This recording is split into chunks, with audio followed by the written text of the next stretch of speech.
Thus spake Zarathustra, by Friedrich Nietzsche, translated by Thomas Common. Part 4, Chapter 62.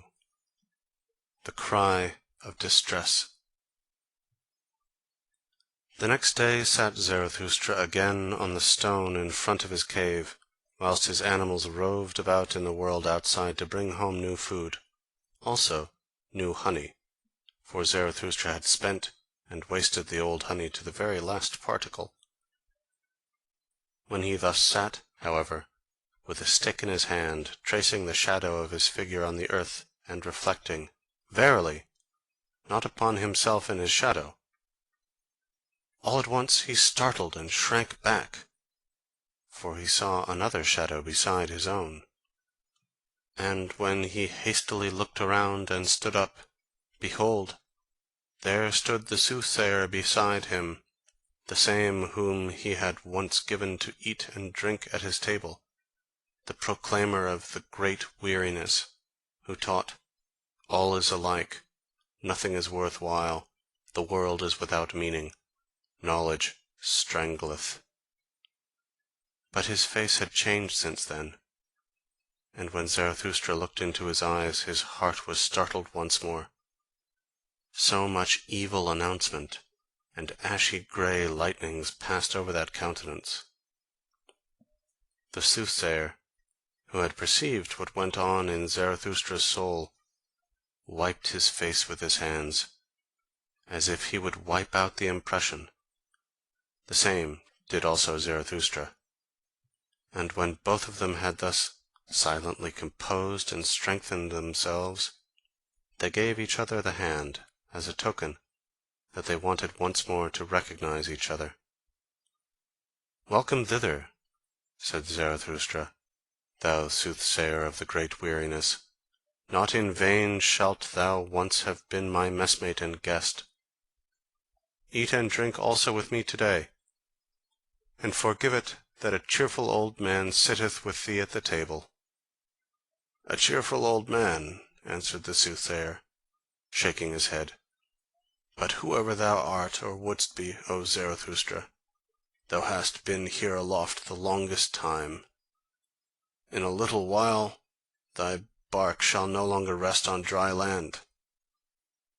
"Do I then rest on dry land?" asked Zarathustra, laughing.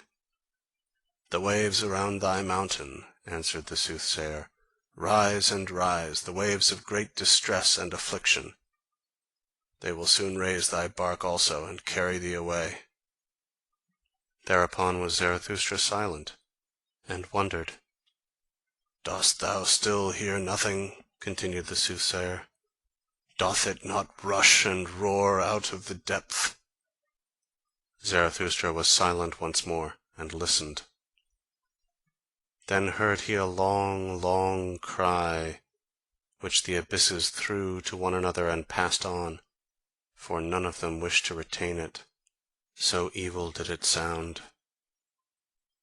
"Thou ill announcer," said Zarathustra at last, "that is a cry of distress, and the cry of a man. It may come perhaps out of a black sea. But what doth human distress matter to me? My last sin which hath been reserved for me, knowest thou what it is called?" "Pity," answered the soothsayer from an overflowing heart, and raised both his hands aloft. "O Zarathustra, I have come that I may seduce thee into thy last sin."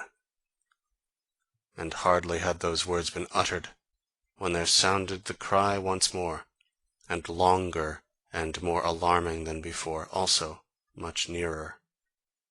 Hearest thou, O Zarathustra?" called out the soothsayer. "The cry concerneth thee, it calleth thee. Come, come, come, it is time, it is the highest time."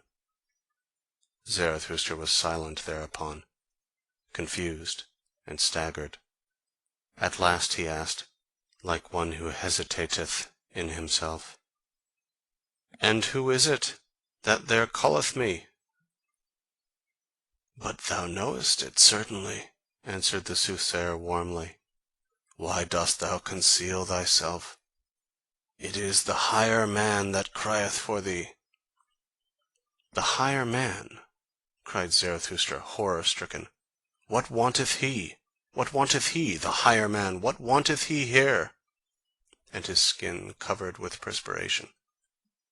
The soothsayer, however, did not heed Zarathustra's alarm, but listened and listened in the downward direction. When, however, it had been still there for a long while, he looked behind, and saw Zarathustra standing, trembling. "O Zarathustra," he began, with sorrowful voice, "thou dost not stand there like one whose happiness maketh him giddy. Thou wilt have to dance, lest thou tumble down. But although thou shouldst dance before me, and leap all thy side leaps, no one may say unto me, Behold, here danceth the last joyous man. In vain would any one come to this height who sought him here. Caves would he find indeed, and back caves, hiding places for hidden ones, but not lucky mines, nor treasure chambers, nor new gold veins of happiness. Happiness! How indeed could one find happiness among such buried alive and solitary ones? Must I yet seek the last happiness on the happy isles and far away among forgotten seas? But all is alike. Nothing is worth while. No seeking is of service. There are no longer any happy isles." Thus sighed the soothsayer. With his last sigh, however, Zarathustra again became serene and assured, like one who hath come out of a deep chasm into the light. "Nay, nay, 3 times nay!" exclaimed he with a strong voice, and stroked his beard. "That do I know better. There are still happy isles. Silence thereon, thou sighing sorrow-sack! Cease to splash thereon, thou rain-cloud of the forenoon! Do I not already stand here wet with thy misery and drenched like a dog? Now do I shake myself and run away from thee, that I may again become dry. Thereat mayest thou not wonder. Do I seem to thee discourteous? Here, however, is my court. But as regards the higher man, well, I shall seek him at once in those forests. From thence came his cry. Perhaps he is there, hard beset by an evil beast. He is in my domain. Therein shall he receive no scath. And verily, there are many evil beasts around me." With those words, Zarathustra turned around to depart. Then said the soothsayer, "O Zarathustra, thou art a rogue. I know it well. Thou wouldst fain be rid of me. Rather wouldst thou run into the forest and lay snares for evil beasts. But what good will it do thee? In the evening wilt thou have me again. In thine own cave will I sit patient and heavy like a block, and wait for thee." "So be it," shouted back Zarathustra as he went away. "And what is mine in my cave belongeth also unto thee, my guest. Shouldst thou, however, find honey therein, well, just lick it up, thou growling bear, and sweeten thy soul. For in the evening we want both to be in good spirits. In good spirits and joyful, because this day hath come to an end, and thou thyself shalt dance to my lays as my dancing bear. Thou dost not believe this? Thou shakest thy head? Well, cheer up, old bear! But I also am a soothsayer." Thus spake Zarathustra.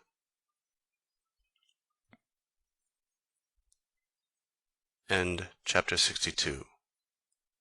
This recording is in the public domain.